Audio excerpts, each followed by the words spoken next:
Olá, bem-vindos ao meu canal, sou Sebastian e vamos refletir um pouco a respeito de duas bebidas.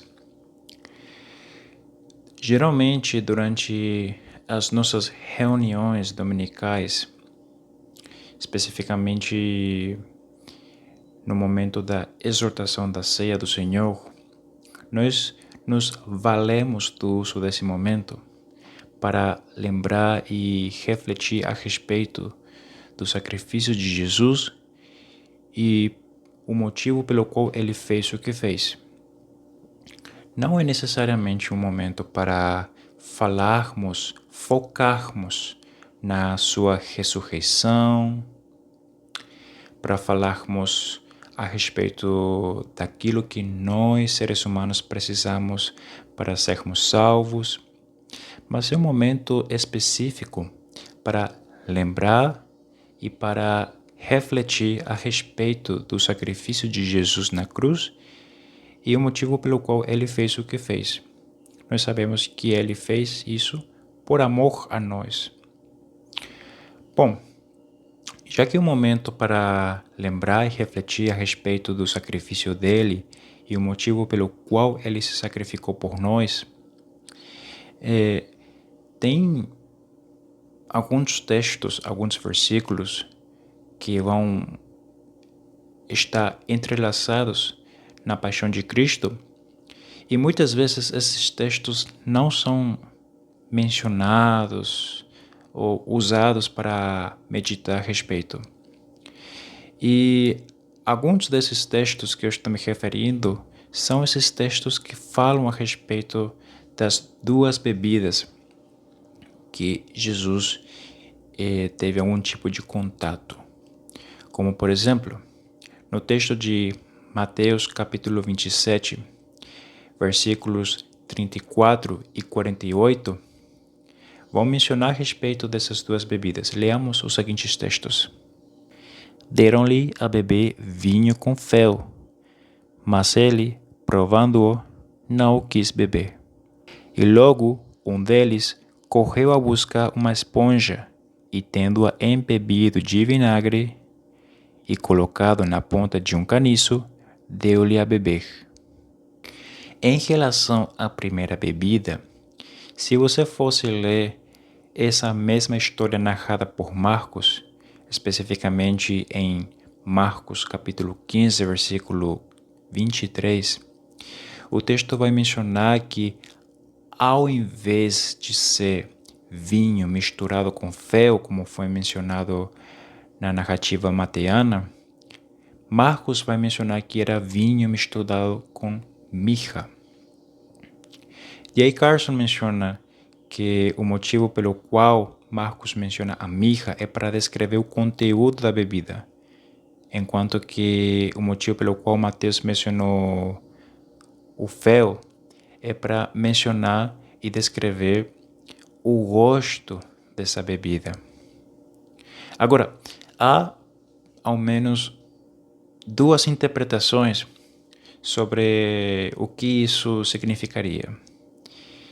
Em primeiro lugar, uma interpretação popular, uma interpretação aceita talvez pela grande maioria, é de que o intuito do oferecimento dessa bebida, isto é, do vinho misturado com mirra ou com fel, é de que basicamente seria uma espécie de bebida sedativa.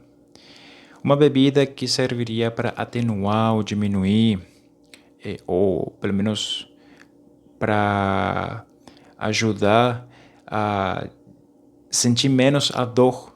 No final das contas, Jesus foi açoitado, espancado, estava levando o madeiro para Gólgota. Então, lhe ofereceram para atenuar a dor e o sofrimento. Basicamente, seria interpretado como um ato de compaixão. Mas Jesus simplesmente recusou.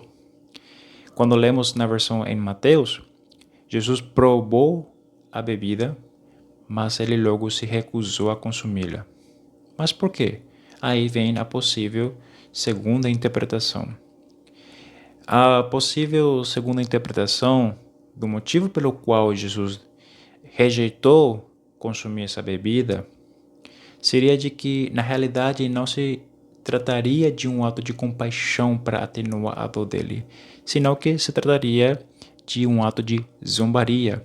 Isto é porque, possivelmente, a mistura do vinho com mirra ou com fel seria basicamente uma bebida muito amarga, muito forte, ao ponto de basicamente ficar intragável. Então, seria uma forma de basicamente zombar de Jesus, pese todo esse sofrimento, até porque na cruz, no madeiro, foi zombado na placa, onde o texto estava escrito tanto em hebraico, grego e latim, Rei dos Judeus, o motivo pelo qual supostamente seria crucificado. Então, era um ato de zombaria, claro. Evidentemente, Pilatos não reconhecia Jesus como um rei, mas simplesmente tudo isso foi escrito como um ato de zombaria.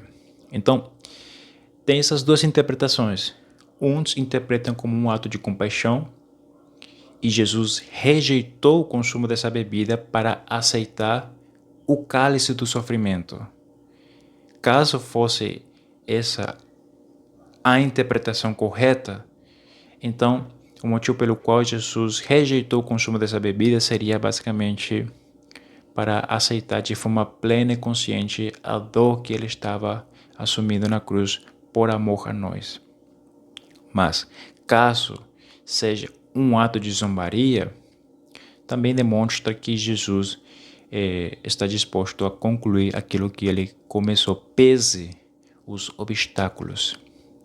Em relação à segunda bebida, já crucificado, Jesus vai mencionar no texto em João capítulo 19, a partir do versículo 28, que tinha sede. E então, os soldados oferecem para ele vinagre, um termo usado na maioria das traduções. Mas ao lermos esse texto na versão em grego, nós vamos encontrar a palavra oxos, que em algumas bíblias, em algumas traduções, oxos é traduzido como um vinho azedo.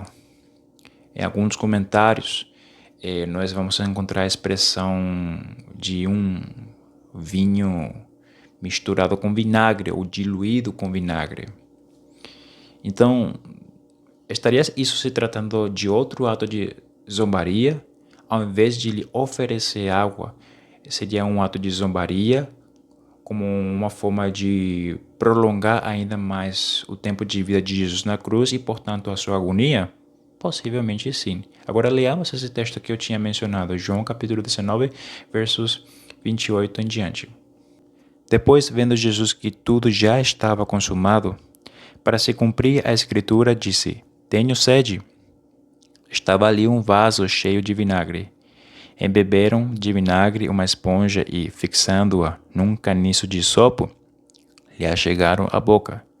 Quando, pois, Jesus tomou o vinagre, disse: Está consumado.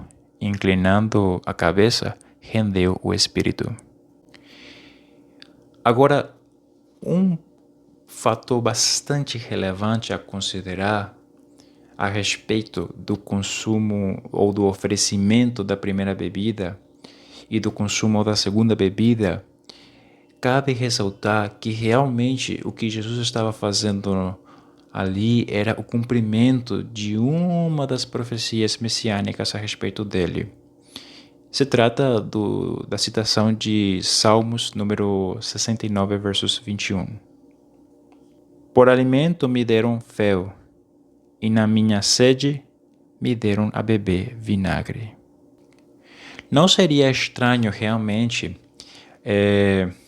o ato de Jesus em cumprir essa citação dos Salmos número 69, verso 21, não seria estranho de fato, até porque Em dois textos, como por exemplo em João capítulo 2, versículo 17 e em João capítulo 15, versículo 25, nós, nesses dois versículos, também vamos encontrar citações dos Salmos número 69, o mesmo que é referenciado aqui no texto de João capítulo 19.